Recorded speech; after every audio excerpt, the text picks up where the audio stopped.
नहीं कर रहे हैं। तो मैं ये नहीं कह रहा हूँ कि आप अपना काम ठीक से नहीं कर रहे हैं, लेकिन आपको ये चीज़ें अच्छे से आनी चाहिए। ठीक?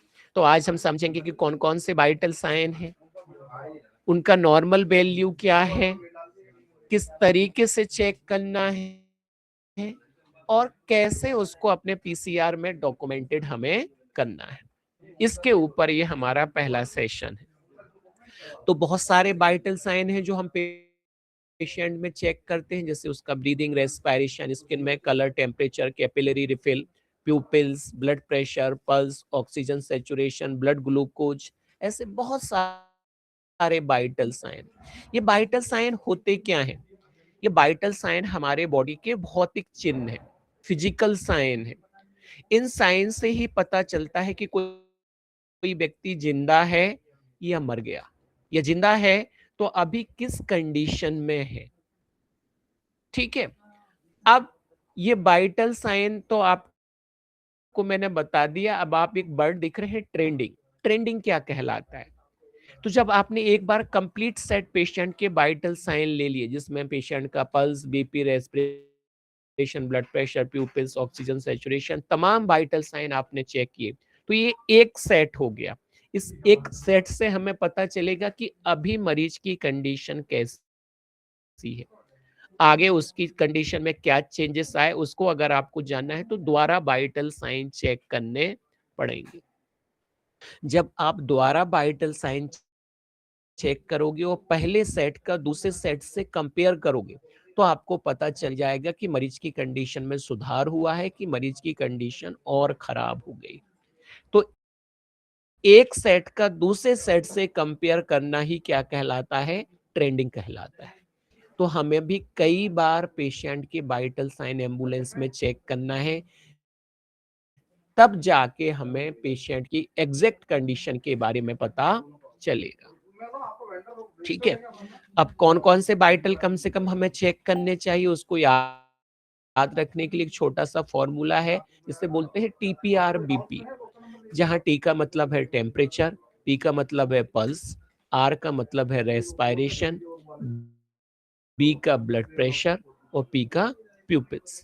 तो इससे तो हम ज्यादा वाइटल साइन चेक करते हैं पेशेंट के। तो अब हम जानेंगे एक एक करके कि कौन कौन सा वाइटल साइन हमें चेक करना है और कैसे चेक करना है। तो हमारा पहला वाइटल साइन है, वो है स्किन में टेम्परेचर। सबसे पहले आपको पता होना चाहिए कि हमारे बॉडी का नॉर्मल टेम्परेचर कितना होता है। तो आप यहाँ देख पा रहे हैं 37 डिग्री सेल्सियस। अगर सेल्सियस में अगर हम नाप रहे हैं तो 37 degree Celsius normal body temperature होता है। और वहीं अगर इसको हम फ़ारेनहाइट में नापें तो होता है ये क्या, 98.6 डिग्री फ़ारेनहाइट। ठीक, तो इतना हमारे बॉडी का नॉर्मल टेम्परेचर होता है। अब इसको कैसे चेक करना है आपको टेम्परेचर को? तो टेम्परेचर को आपको थर्मामीटर से चेक करना है। लेकिन मान लो अगर हमारी एम्बुलेंस में थर्मामीटर नहीं है, ठीक है, या है तो काम नहीं कर रहा है, तो क्या हम पेशेंट के बॉडी के टेम्परेचर का पता नहीं लगा सकते कि वो सामान्य है कि नहीं है? लगा सकते हैं। एग्जैक्ट टेम्परेचर तो नहीं लगा सकते, लेकिन इतना तो पता कर सकते हैं कि सामान्य टेम्परेचर है या नहीं। कैसे? जैसे आप स्क्रीन पे देख पा रहे हैं कि आपको अपने उल्टे हाथ साइड से, डॉर्सम ऑफ हैंड से पेशेंट के बॉडी को टच करना है। टच करने पे अगर आपको हल्का गर्म महसूस हो रहा है, ठीक है, तो इसका मतलब है, जिसे हम बोलते हैं बार्म। बार्म अगर मिल रहा है, हल्का गर्म महसूस हो रहा है, मतलब बॉडी का टेम्परेचर सामान्य है। ठीक, लेकिन अगर आपका पेशेंट का जो टेम्परेचर है वो ज्यादा आपको फील हो रहा है, बढ़ा हुआ महसूस हो रहा है, जैसे गर्म, बहुत ज्यादा गर्म महसूस हो रहा है, जिसको हम हॉट बोलते हैं, तो इससे हम समझ जाएंगे कि बॉडी का टेम्परेचर सामान्य से ज्यादा हो गया है। और तीसरा है, अगर बॉडी का टेम्परेचर ठंडा फील हो रहा है, जिसे हम कूल बोलते हैं, तो ऐसा कब मिलेगा? जब बॉडी का टेम्परेचर सामान्य से कम हो गया हो। तो इतना सिर्फ अंदाजा हम यहाँ पे लगा सकते हैं कि टेम्परेचर सामान्य है कि बढ़ा हुआ है कि कम हो गया है। लेकिन एग्जैक्ट अगर हमें चाहिए तो आपको थर्मामीटर की जरूरत पड़ेगी। तो हमारे एम्बुलेंस में कौन सा थर्मामीटर दिया गया? ये डिजिटल थर्मामीटर दिया गया है और इससे टेम्परेचर लेना बहुत आसान है। इससे कैसे टेम्परेचर लेना है? आपको क्या करना है? सबसे पहले ये बीचों बीच जो बटन आपको दिखाई दे रहा है, ऑन ऑफ बटन, इस बटन को दबाना है। जैसे ही आप ये बटन दबाएंगे तो आपको ये स्क्रीन ऑन हो जाएगी और यहाँ पे सबसे पहले एक टेम्परेचर लिखा आएगा। वो इससे पहले जिस पेशेंट का आपने टेम्परेचर लिया था वो ये टेम्परेचर है लास्ट पेशेंट का। फिर यहाँ लिखा आ जाएगा LO। जब यहाँ पे LO लिखा आ जाए तब आपको इस थर्मामीटर को पेशेंट की एक्जिला में, कांख में लगा देना है, मुंह में नहीं लगाना है कभी भी।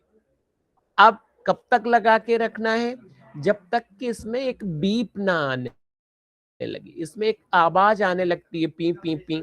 तो जैसे ही बीप आने लगे तो इस थर्मामीटर को पेशेंट की एक्जिला से निकालना है और स्क्रीन पे जो रीडिंग दिखाई दे रही है वो उस समय का पेशेंट के बॉडी का टेम्परेचर है। ठीक है, तो इस तरीके से आपको इस थर्मामीटर के माध्यम से टेम्परेचर को देखना है।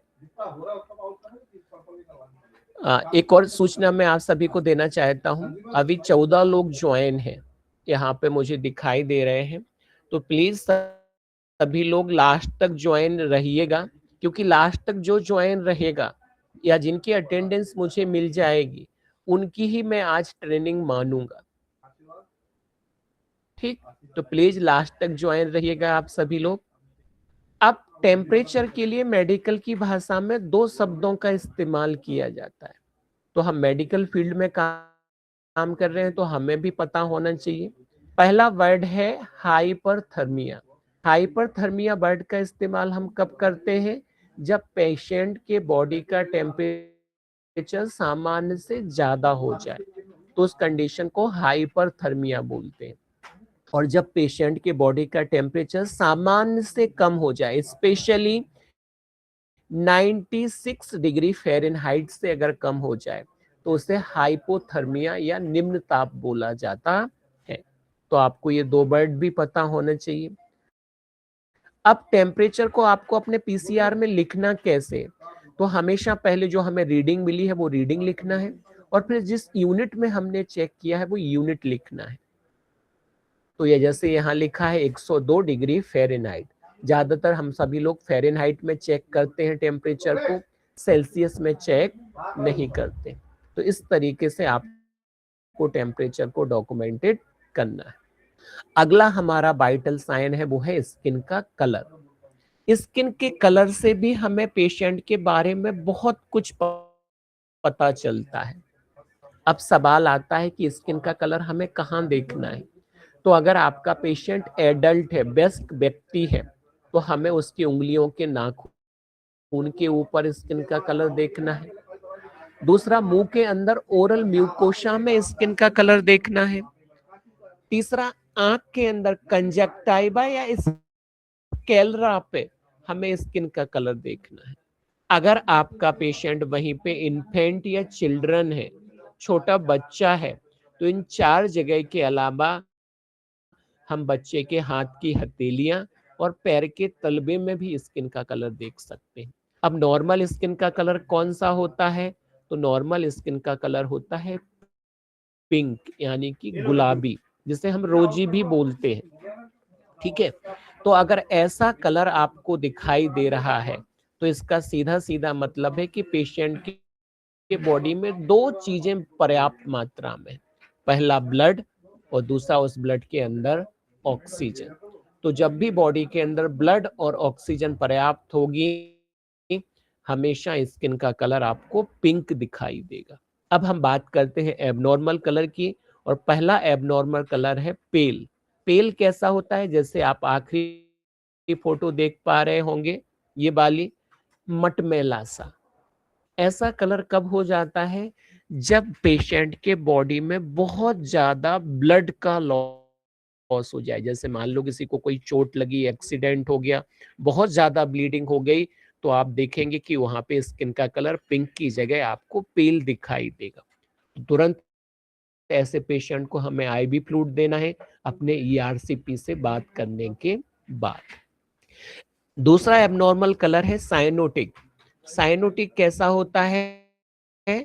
विलुइस, थोड़ा सा नीलापन आ जाता है, जैसे ये फर्स्ट फोटो आप देख रहे हैं। ठीक है, तो ऐसा कलर आपको कब दिखाई देगा? जब स्पेशली बॉडी के अंदर ऑक्सीजन की कमी हो जाए। तो अगर ऐसा कलर दिखाई दे रहा है, साइनोटिक ब्लू दिखाई दे रहा है, तो तुरंत पेशेंट को आपको ऑक्सीजन कनेक्ट कर देना है। तीसरा एबनॉर्मल कलर है वो है फ्लश्ड रेड, लाल। लाल स्किन दो कंडीशन में पड़ती है।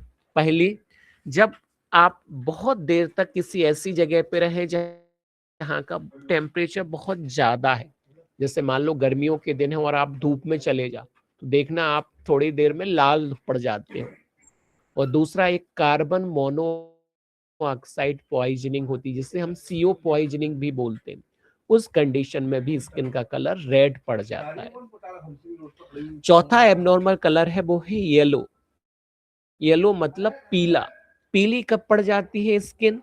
तो मैं आपको बता दूं कि एक बीमारी होती है पीलिया जॉइंडिस, जिसको हम लोग बोलते हैं। उस इस कंडीशन में स्किन का कलर पीला पड़ जाता है। और पीली अगर स्किन पड़ गई है मतलब मरीज के लीवर में कुछ ना कुछ परेशानी हुई है। तो एक स्किन के कलर को चेक करके आप इतनी चीजों के बारे में पता कर सकते हैं। अगला, स्किन में एक और चीज चेक करते हैं जिसे हम बोलते हैं कैपिलरी रिफिल। कैसे चेक करना है? तो आप अपनी स्क्रीन पे डायग्राम देख पा रहे हैं कि हमें अगर एडल्ट पेशेंट है तो उसके उंगली के नाखून को अपनी उंगली से दबाना है, या छोटा बच्चा है तो उसके पैर के तलबे या हथेली को भी हम दबा सकते हैं। जब हम दबाते हैं तो वो हिस्सा सफेद पड़ जाता है, वो छोड़ते हैं तो वापस से नॉर्मल कलर में आ जाता है। तो आपको यही देखना है कि वो वापस से नॉर्मल कलर में कितनी देर में आ रहा है। तो नॉर्मल टाइम है लेस देन 2 सेकंड। 2 सेकंड से कम समय में वो वापस से अपने नॉर्मल कलर में आ जाना चाहिए। और वापस से 2 सेकंड से कम समय में तभी आएगा जब पेशेंट के बॉडी में ब्लड पर्याप्त होगा। तो ब्लड जल्दी से भर जाएगा और फिर से वापस से स्किन का कलर नॉर्मल हो जाएगा। कोई अपनी स्क्रीन शेयर कर रहा है क्या ये? हाँ, ये कौन अपनी स्क्रीन शेयर कर रहा है?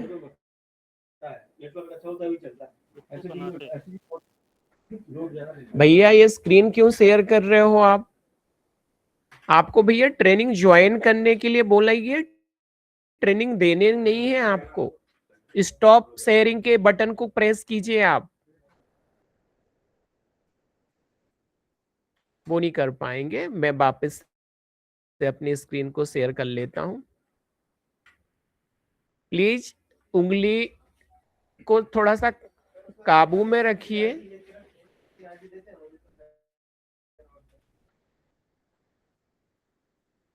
यहां से भी अब मेरा शेयर नहीं हो रहा है क्योंकि भाई साहब ने शेयर कर दिया है।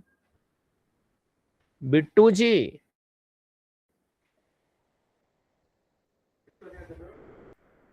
बिट्टू कनाथे जी, अपना मोबाइल अनम्यूट करें और प्लीज मेरे से बात कर लें। स्टॉप शेयरिंग को क्लिक करो, यहाँ पे जो लिखा आ रहा था स्टॉप शेयरिंग, तो प्लीज अब उंगली मत करो उसमें।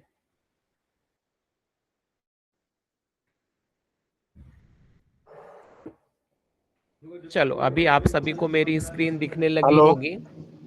हेलो। हेलो। जी बिट्टू जी।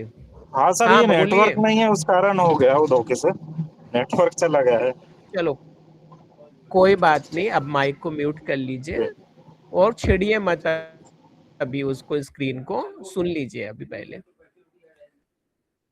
तो आप देख रहे हैं कि मैं कैपिलरी रिफिल की बात बता रहा था कि अगर आपके बॉडी में पर्याप्त मात्रा में ब्लड होगा तो ही लेस देन 2 सेकंड में वापस से नॉर्मल कलर होगा। लेकिन अगर बॉडी से अगर बहुत ज्यादा ब्लीडिंग हो गई है, लगातार ब्लड का लॉस हो रहा है, तो ये टाइम फिर धीरे धीरे बढ़ता चला जाएगा, 2 सेकंड या 2 सेकंड से ज्यादा हो जाएगा। तो आप तुरंत समझ जाओगे कि पेशेंट के बॉडी में ब्लड की कमी हुई है। तो इस तरीके से आपको कैपिलरी रिफिल चेक करनी है। आगे बढ़ते हैं तो अगला हमारा वाइटल साइन है, वो है पल्स, जिसे आप नब्ज या नाड़ी भी बोलते हैं। सबसे पहले हम ये समझते हैं कि पल्स होती क्या है। तो जैसे आप डायग्राम में देख पा रहे हैं कि हार्ट जब ब्लड को पंप कर रहा है तो ब्लड बड़ी तेजी से खून की नली के अंदर इंटर करता है, और अगर आपने उस खून की नली पे अपनी उंगलियां रखी हैं तो जब ब्लड वहां से तेजी से गुजरेगा तो उसके गुजरने की जो लहर है, जो वेव है, वो आपको अपनी उंगलियों पे महसूस होगी। तो जितने बार भी हार्ट ब्लड को पंप करेगा, वो लहर, वो वेव आपको उतनी बार अपनी उंगलियों पे महसूस होगी। इसी को हम क्या बोलते हैं?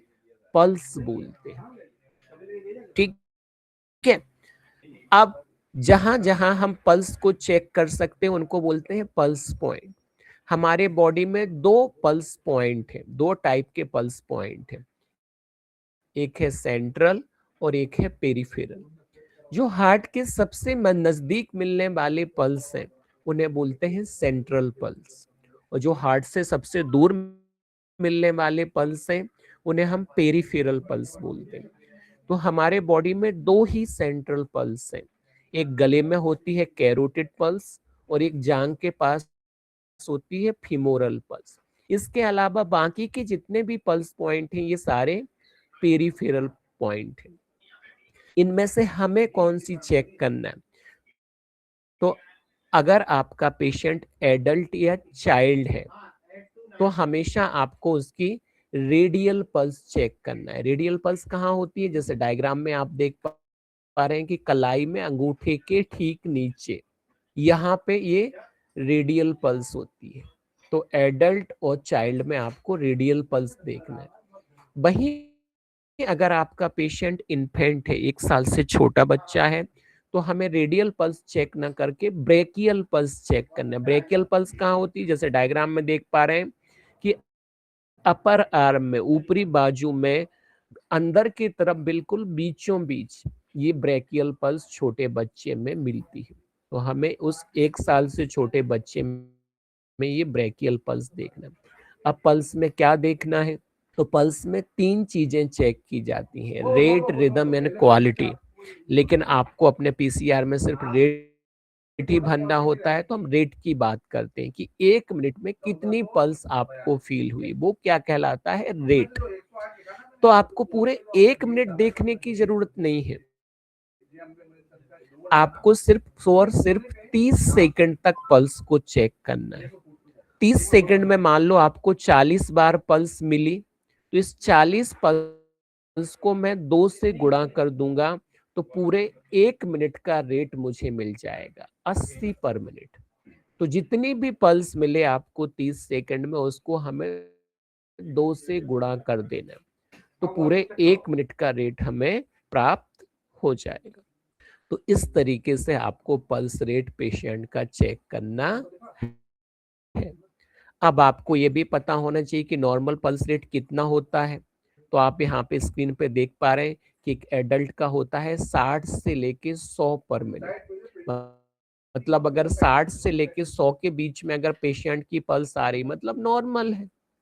वहीं पे चाइल्ड का होता है 70 से 120 पर मिनट, इन्फेंट का होता है 80 से 140 पर मिनट, और न्यूबॉर्न का होता है 120 से 160 पर मिनट। अब ये एडल्ट, चाइल्ड, इन्फेंट, न्यूबॉर्न बोलते किसे हैं? तो जिस बच्चे ने अभी जन्म लिया है, पहले 1 दिन के बच्चे को हम न्यूबॉर्न बोलते हैं। 1 दिन से लेके 1 साल तक के बच्चे को इन्फेंट बोलते हैं। 1 साल से लेके 12 साल तक के बच्चे को हम चाइल्ड बोलते हैं, और 12 साल के ऊपर के बच्चे को हम एज ए एडल्ट ट्रीट करने लगते हैं। वैसे तो एडल्ट 18 साल में होता है, लेकिन मेडिकल फील्ड में हम 12 साल के ऊपर के बच्चे को एज ए एडल्ट ट्रीट करते हैं। तो अब आपको पता चल गया कि नॉर्मल वैल्यू पल्स का कितना होता है। तो इस तरीके से आपको चेक करके ये रेट अपने पीसीआर में पल्स वाले कॉलम में डालना है। अगला हमारा वाइटल साइन है वो है ब्रीदिंग रेस्पिरेशन। इसको चेक करने में बहुत सारे डाउट हैं आपके, तो मैं आपको बता दूं कि जब हम लोग सांस लेते हैं तो सीना फूलता है या ऊपर की तरफ आता है, और सांस छोड़ते हैं तो सीना नीचे की तरफ जाता है। तो आपको यही तो देखना है, जितने बार सीना ऊपर की तरफ आए मतलब उतनी बार मरीज ने सांस ली। लेकिन इसको देखने के लिए आपको कुछ चीजों का ध्यान रखना पड़ेगा। पहला, मरीज को सबसे पहले तो हमें आरामदायक स्थिति में लिटा देना है, जिससे हमें उसके चेस्ट के मूवमेंट दिखाई देने लगे। और दूसरा, कभी भी पेशेंट को ये पता नहीं चलने देना है कि आप उसका ब्रीदिंग चेक कर रहे हैं, रेस्पिरेशन चेक कर रहे हैं, क्योंकि ब्रीदिंग रेस्पिरेशन के ऊपर हमारा डायरेक्ट कंट्रोल होता है। हम चाहे तो जल्दी जल्दी सांस ले सकते हैं, हम चाहे तो सांस को रोक सकते हैं, हम चाहे तो सांस को स्लो स्लो लेने लग सकते हैं। तो अगर पेशेंट को पता चल गया कि आप उसका ब्रीदिंग चेक कर रहे हैं तो वो कुछ ना कुछ गड़बड़ी कर देगा और सही रेट आपको नहीं मिल पाएगा। तो पेशेंट को बगैर बताए उसका ब्रीदिंग चेक करना है, और उसका सबसे अच्छा तरीका है कि पेशेंट को लिटा दीजिए, पेशेंट की पल्स पकड़ लीजिए। पहले 30 सेकंड में तो आप पेशेंट की पल्स चेक कर लीजिए, और अगले 30 सेकंड में आपको क्या चेक करना है, पेशेंट का ब्रीदिंग। तो पल्स पकड़े रहिए, पेशेंट को लगेगा कि अभी भी आप पल्स ही चेक कर रहे हैं, लेकिन आपकी नजर होनी चाहिए पेशेंट के चेस्ट पे कि कितने बार अगले 30 सेकंड में सीना ऊपर आया। तो जितने बार भी सीना 30 सेकंड में ऊपर आया उसको मल्टीप्लाई कर देंगे 2 से, तो पूरे 1 मिनट का रेट हमें मिल जाएगा। जैसे मान लो कि 30 सेकंड में 6 बार सीना ऊपर आया, तो 6 को मल्टीप्लाई कर दिया 2 से, तो 12 पर मिनट हमारा ब्रीदिंग रेट निकल आएगा। अब नॉर्मल ब्रीदिंग रेट कितना होता है, तो आप देख पा रहे हैं कि एक एडल्ट 12 से लेके 20 बार सांस लेता है 1 मिनट में, चाइल्ड 15 से 30 बार सांस लेता है 1 मिनट में, और इन्फेंट 25 से 50 बार सांस लेता है 1 मिनट में। तो ये नॉर्मल ब्रीदिंग रेट आपको पता होना चाहिए। तो ये रेट आपको चेक करना है और अपने पीसीआर में भरना है। पीसीआर में ब्रीदिंग का कॉलम नहीं है, वो छप नहीं पाया है, तो आप एक कॉलम अलग से बना लीजिएगा अपने पीसीआर में, जहां लिख लीजिएगा आर मतलब रेस्पिरेटरी रेट, और उस कॉलम में आपको ब्रीदिंग रेट, रेस्पिरेटरी रेट इस तरीके से चेक करके भरना है। आगे बढ़ते हैं, तो अगला हमारा वाइटल साइन है वो है ब्लड प्रेशर। अब ब्लड प्रेशर क्या कहलाता है, मैं आपको बता देता हूं कि कोई भी व्यक्ति आपकी एम्बुलेंस में आता है, चाहे वो ऑडिटर हो, चाहे हमारी संस्था के कोई व्यक्ति हो, चाहे गवर्नमेंट का कोई व्यक्ति हो, वो आके सबसे पहले ब्लड प्रेशर को ही टारगेट करता है। तो आज अच्छे से समझ लीजिए कि ब्लड प्रेशर क्या होता है, कैसे चेक करना है, नॉर्मल वैल्यू क्या है, ये आपको पता होना चाहिए। तो हम सबसे पहले समझते हैं ब्लड प्रेशर। इसका अर्थ इसके नाम में ही छुपा है, ब्लड प्रेशर। आप देख पा रहे हैं नीचे डायग्राम में कि जब ब्लड खून की नली के अंदर बहता है तो बहते समय कुछ ना कुछ प्रेशर खून की नली के ऊपर डालता है। तो ब्लड के द्वारा खून की नली के ऊपर डाला गया जो दबाव या प्रेशर ही ब्लड प्रेशर कहलाता है। अब ये जो ब्लड प्रेशर है, फिर से सुनिए, ब्लड के द्वारा खून की नली के ऊपर जो दबाव या प्रेशर डाला जाता है बहते समय, वो ब्लड प्रेशर कहलाता है। अब ये ब्लड प्रेशर 2 टाइप के होते हैं, एक होता है सिस्टोलिक और एक होता है डायस्टोलिक। सिस्टोलिक ब्लड प्रेशर किसे कहते हैं? तो जब हार्ट ब्लड को पंप करता है, क्या करता है? पंप करता है, तो ब्लड बड़ी तेजी से खून की नली के अंदर आएगा उस समय, तो उस समय ज्यादा प्रेशर पड़ेगा ब्लड के द्वारा, और उस प्रेशर को हम सिस्टोलिक ब्लड प्रेशर बोलते हैं। और जब हार्ट रिलैक्स हो रहा है, जब वो पंप नहीं कर रहा है, तो उस समय जो ब्लड के द्वारा प्रेशर खून की नली पे पड़ रहा है वो है डायस्टोलिक ब्लड प्रेशर। तो हमें दोनों प्रेशर चेक करना है कि हार्ट के पंप करने पे ब्लड के द्वारा कितना प्रेशर पड़ रहा है खून की नली पे, और जब हार्ट पंप नहीं कर रहा है तो कितना प्रेशर पड़ रहा है खून की नली पे। इस प्रेशर को हम mm/Hg में नापते हैं, मिलीमीटर ऑफ मरकरी में नापते हैं, और इसको चेक करने के लिए आपको स्फेग्नोमैनोमीटर की जरूरत पड़ेगी, जिसे हम बीपी एपरेटस बोलते हैं। अब बीपी एपरेटस तो बहुत सारे मार्केट में आते हैं, ये डिजिटल वाला है, ये तो हमारी एम्बुलेंस में है नहीं। हमारी एम्बुलेंस में है मैनुअल बीपी एपरेटस। अब मैनुअल भी दो आते हैं, एक मरकरी वाला आता है, एक डायल टाइप वाला आता है। तो हमारे पास में कौन सा है? डायल टाइप वाला। इस डायल टाइप वाले बीपी एपरेटस से कैसे बीपी चेक करना है, अब हम वो चर्चा करते हैं। सबसे पहले तो बीपी एपरेटस को खोल लीजिए, और जिस पेशेंट का बीपी लेना है उसको आरामदायक स्थिति में लिटा लीजिए। लिटाने के बाद सबसे पहले हमें ये बीपी कप, जिसे आप पट्टा बोलते हो, उसको जॉइंट के ऊपर ऊपरी बाह में बांधना है। कभी भी जॉइंट के ऊपर नहीं बांधना है। दूसरा मैं आपको बता दूं कि बहुत ज्यादा टाइट नहीं बांधना, इतना टाइट बांधना है कि एक उंगली आसानी से इसके अंदर घूम जाए।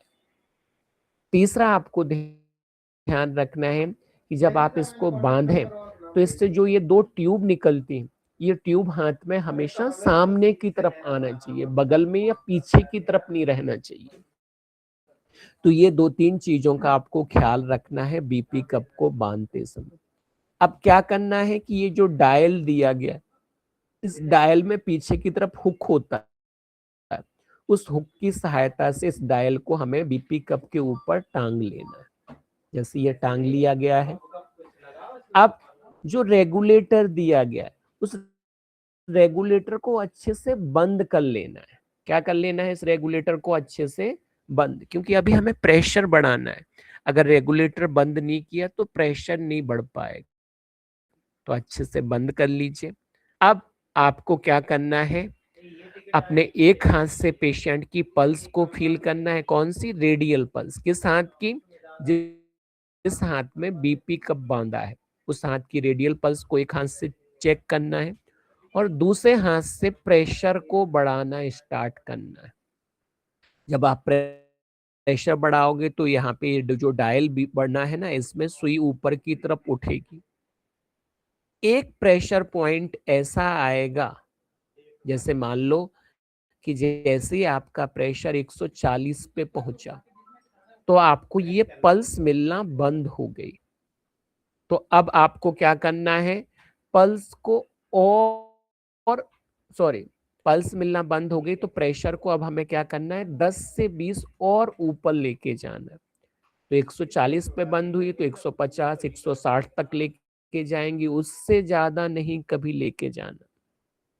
या मान लो पल्स 180 पे जाके बंद हुई तो हम 190 200 तक लेके जाएंगे। तो हमेशा कहाँ तक प्रेशर बढ़ाना है हमें? जहां पल्स मिलना बंद हो जाए उससे 10 से 20 और ऊपर तक हमें प्रेशर बढ़ाना है। ठीक, प्रेशर आपका बढ़ गया। अब हमें क्या करना है कि पल्स को छोड़ देना है, स्टेथोस्कोप अपने कान में लगाना है, और उसका जो चेस्ट पीस है, जो आले का आगे का हिस्सा है, उसको जॉइंट के ऊपर ब्रेकियल आर्टरी पे रखना है। अब रेगुलेटर से प्रेशर को धीरे धीरे कम करना है। तो धीरे धीरे खोलना रेगुलेटर। इकट्ठा खोल दोगे तो सडनली पूरी एयर निकल जाएगी और आप प्रेशर चेक नहीं कर पाओगे। तो धीरे धीरे खोलें, जिससे कि जो सुई है वो धीरे धीरे नीचे आए। अब लगातार आप प्रेशर को धीरे धीरे कम करते चले जाइए। एक प्रेशर पॉइंट ऐसा आएगा जहां पे कि आपको अपने स्टेथोस्कोप में कान में एक बीप आना स्टार्ट होगी। कैसी बीप? टिप टिप टिप, ऐसे बीट आती है। तो आपको यही देखना है कि ये पहली टिक की आवाज किस प्रेशर पॉइंट पे आई। जैसे मान लो 120 पे जैसे ही प्रेशर पहुंचा और मुझे ये पहली टिक की आवाज आई, तो ये हो गया हमारा सिस्टोलिक ब्लड प्रेशर। अब आप प्रेशर को धीरे धीरे और कम कीजिए, लगातार ये आवाज आती चली जाएगी, टिक टिक टिक टिक, और एक पॉइंट पे ये टिक टिक की आवाज आना बंद हो जाएगी। जैसे मान लो 80 पे जैसी प्रेशर पहुंचा, ये टिक टिक की आवाज आना बंद हो गई। तो ये हो गया हमारा डायस्टोलिक ब्लड प्रेशर। तो जहां से बीप स्टार्ट हो वो सिस्टोलिक, और जहां बीप मिलना बंद हो जाए वो डायस्टोलिक ब्लड प्रेशर कहलाता है। अब आपको ब्लड प्रेशर के लिए दो शब्द यूज किए जाते हैं मेडिकल की भाषा में, ये भी पता होना चाहिए। एक वर्ड है हाइपरटेंशन। हाइपरटेंशन क्या कहलाता है? ब्लड प्रेशर का बढ़ जाना। और एक है हाइपोटेंशन। हाइपोटेंशन क्या कहलाता है? ब्लड प्रेशर का सामान्य से कम हो जाना। तो कितना से ज्यादा बढ़ जाए तो हाइपरटेंशन कहलाएगा? तो सिस्टोलिक ब्लड प्रेशर 140 या 140 से ज्यादा हो जाए, और डायस्टोलिक 90 या 90 से ज्यादा हो जाए, तो उसे हम क्या बोलते हैं? हाइपरटेंशन। और अगर ब्लड प्रेशर सिस्टोलिक 90 से कम मिलने लगे तो वो कहलाता है हाइपोटेंशन। ठीक है, तो आपको ये ब्लड प्रेशर चेक करने हैं और इस तरीके से इनको लिखना है। कैसे लिखना है?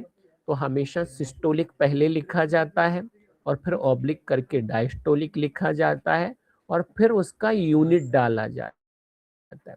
जैसे यहाँ पे लिखा है, यहाँ पे 120 सिस्टोलिक है, 80 क्या है? डायस्टोलिक है, और mm/Hg इसका यूनिट है। तो आपको mm/Hg नहीं लिखना है क्योंकि इतना बड़ा कॉलम हमारे पीसीआर में नहीं है, लेकिन आपको सिस्टोलिक और डायस्टोलिक जरूर चेक करके डालना है।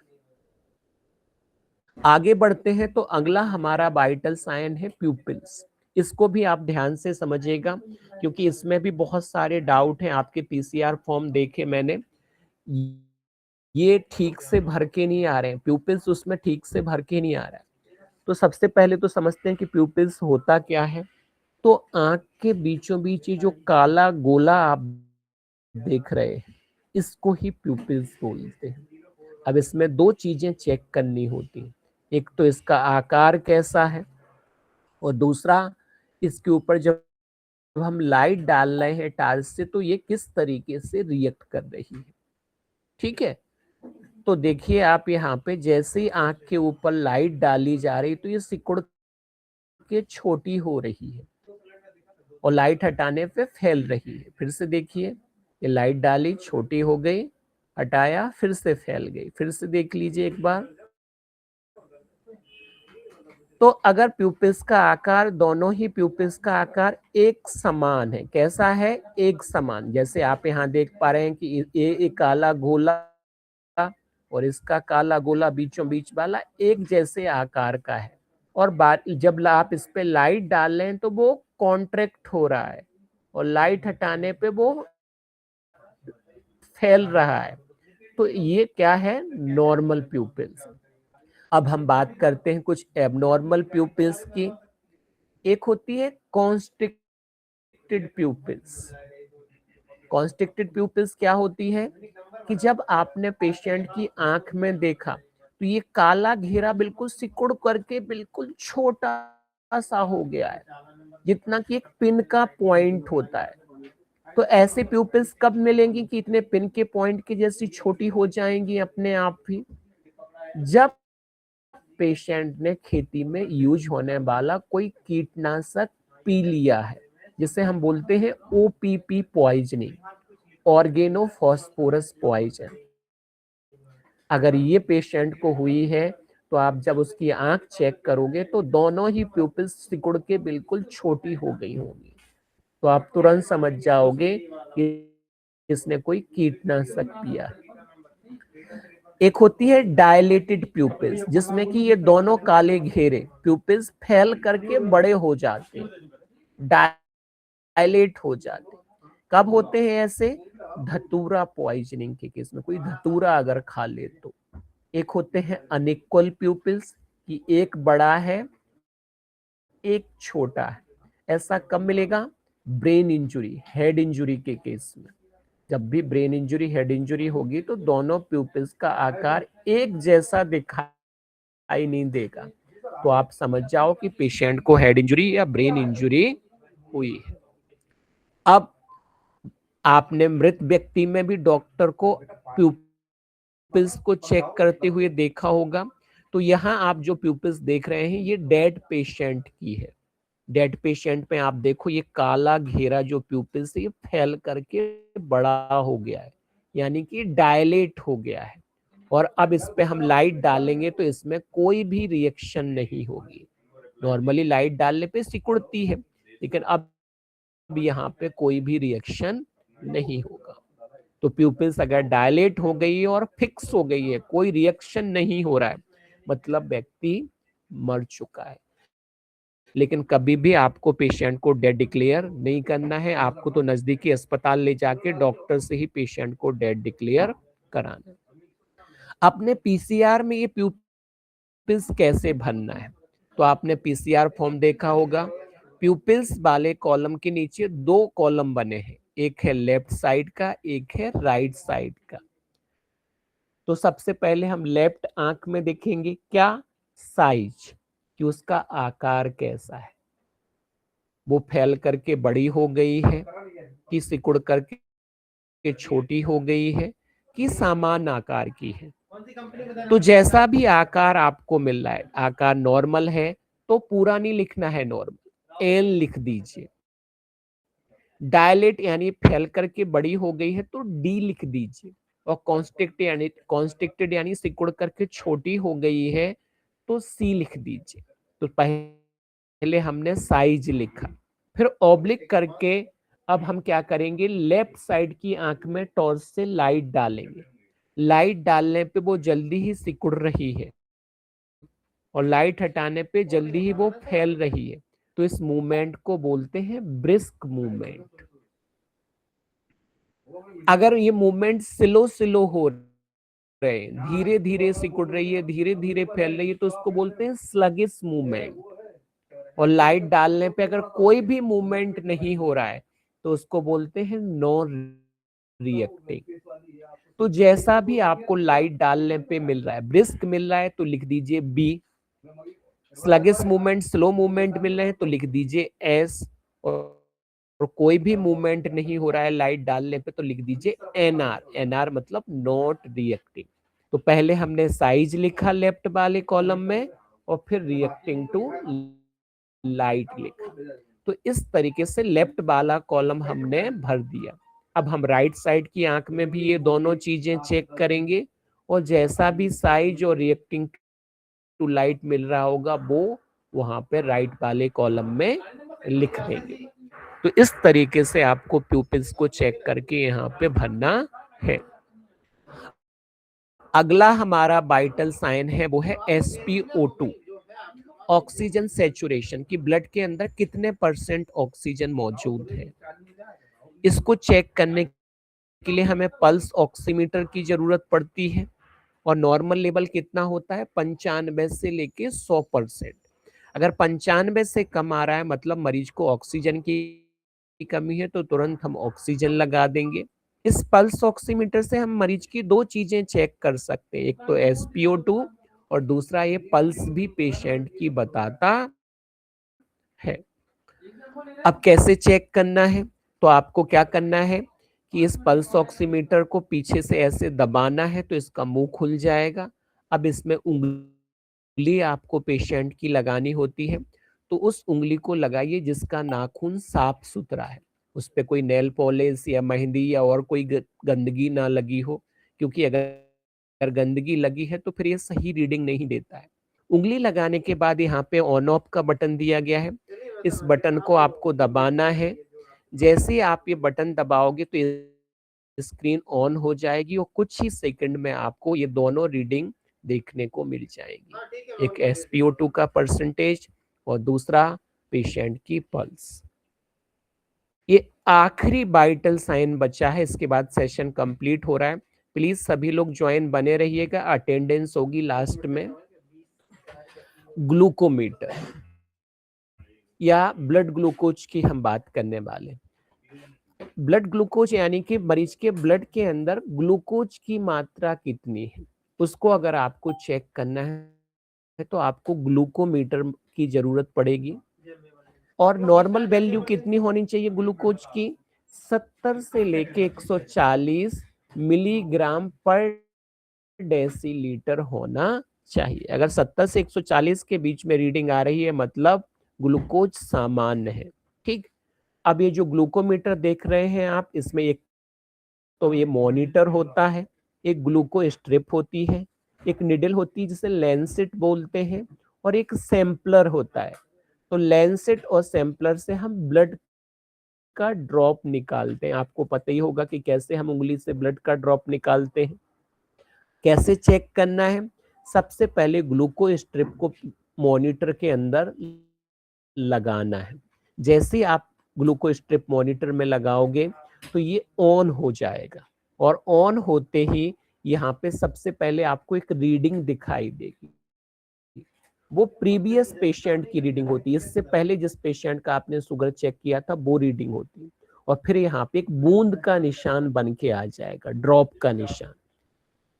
मतलब ये अब क्या मांग रहा है? पेशेंट के ब्लड का ड्रॉप मांग रहा है। तो हमें उंगली से ब्लड का ड्रॉप निकालना है, और उस ब्लड के ड्रॉप को यहाँ पे ग्लूको स्ट्रिप में, ये जो आगे लाइन होती है यहाँ पे, इस लाइन पे साइड से टच करना है। तो जैसे आप ब्लड का ड्रॉप यहाँ टच करोगे, ब्लड इस लाइन के अंदर चला जाएगा, और कुछ ही सेकंड में आपको इस स्क्रीन के ऊपर रीडिंग लिखी आ जाएगी। ठीक है, तो इस तरीके से आपको पेशेंट का ब्लड शुगर चेक करना। एक चीज और मैं आपको बता दूं कि सारे पेशेंट का आपको शुगर चेक करना जरूरी नहीं है। जिस व्यक्ति की हिस्ट्री है डायबिटीज की कि हाँ इनको शुगर है, उसका जरूर चेक करें। अगर व्यक्ति बेहोश है तो उसका जरूर चेक करें। तीसरा, अगर पेशेंट अनकॉन्शियस है, बेहोश हो गया है, एक मिनट कॉल आ रहा है। हेलो, नहीं उसका नहीं पता यार।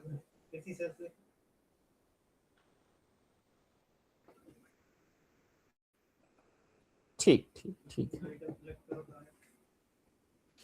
सॉरी।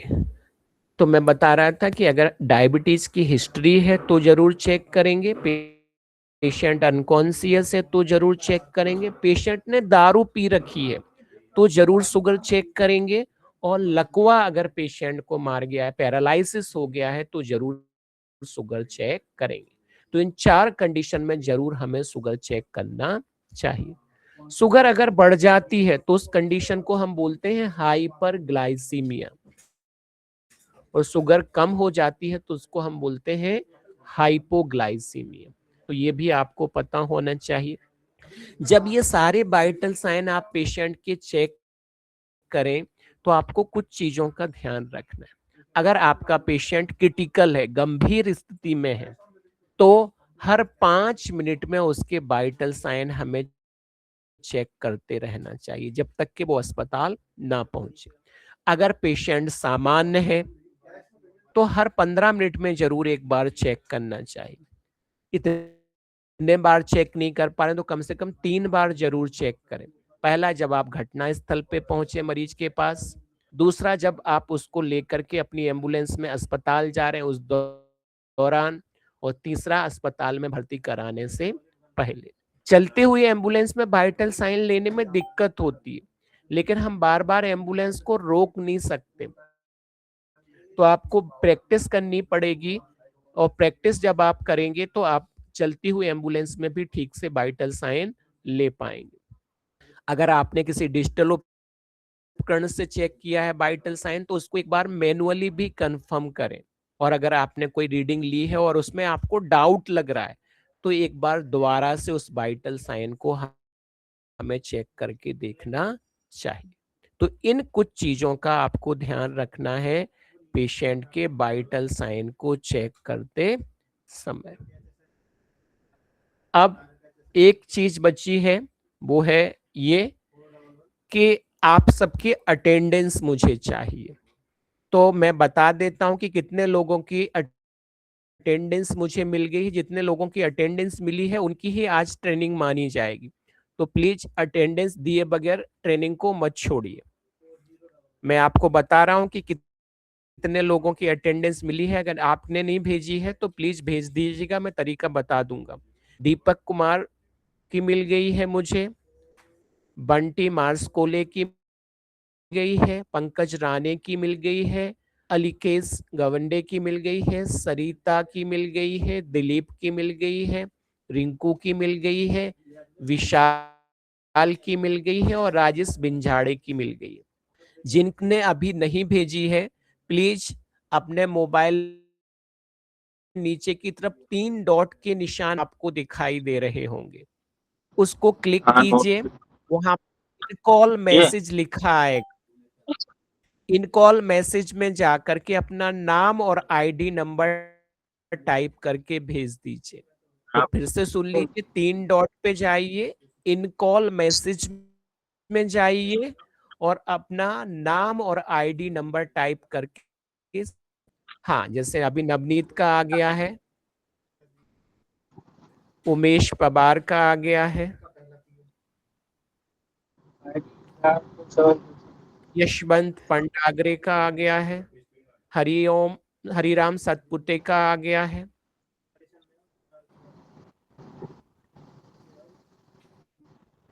इसके बाद शाहीन खान का आ गया है। शाहीन के बाद उमेश पवार, संदीप कांथे, इन्होंने भी भेज दिया है।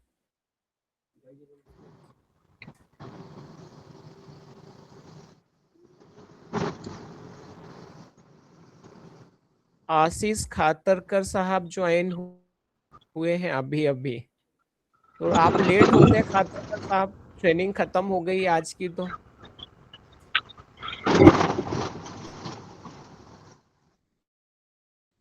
तो मैं एक बार नाम बता देता हूं कि कितने मिल गए हैं फिर से। अगर आपका नाम नहीं आया है तो प्लीज बता दीजिएगा मुझे, मैं नोट कर लूंगा। दीपक, बंटी, पंकज, अलिकेश, सरिता, दिलीप, रिंकू, विशाल, राजेश, नवनीत, उमेश, यशवंत, हरिराम और सचिन, सॉरी साहीन, उमेश पवार, संदीप कांथे। ठीक है, तो इतने लोगों की आज अटेंडेंस लग गई है, इन लोगों ने ट्रेनिंग अटेंड की है। ये सेम लोग ही कल भी अटेंड करेंगे ट्रेनिंग, बाकी किसी को भी एंट्री नहीं देंगे हम ट्रेनिंग के लिए। तो जिन्होंने आज ट्रेनिंग की है, कल आपको 11:55 पे सभी को ज्वाइन कर लेना है, जिससे हम टाइम से ट्रेनिंग को कंप्लीट कर पाए। आज जो भी बताया गया है, अगर उसका कोई आपको डाउट है तो आप अपना माइक अनम्यूट कीजिए और हमसे वो डाउट क्लियर कर लीजिए। नीरज कहार साहब भी ज्वाइन हुए हैं अभी अभी। तो भैया जो ये अभी अभी ज्वाइन हुए हैं उनकी अटेंडेंस मैं नहीं मानूंगा, इनको अगले ट्रेनिंग में पूरी ट्रेनिंग अटेंड करनी पड़ेगी।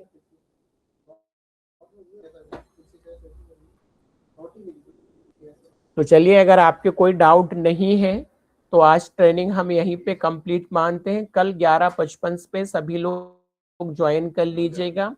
दूसरा ध्यान दीजिए कि अगर आपने अभी तक प्री कोर्स एग्जाम कंप्लीट नहीं किया है तो प्लीज अभी के अभी अपने डीएम साहब से प्री कोर्स एग्जाम की लिंक ले लीजिए और प्री कोर्स एग्जाम को अभी के अभी पूरा कर लीजिए। 10 ऑब्जेक्टिव क्वेश्चन है, 4 ऑप्शन दिए गए, जो करेक्ट आंसर लग रहा है उसको क्लिक करना है, सबमिट हो जाएगा। ठीक, 5 मिनट लगेंगे हार्डली, आप उसको कंप्लीट अभी कर लीजिए। तो मिलते हैं फिर कल 11:55 पे। टाइम से ज्वाइन कर लीजिएगा सभी लोग। Thank you so much.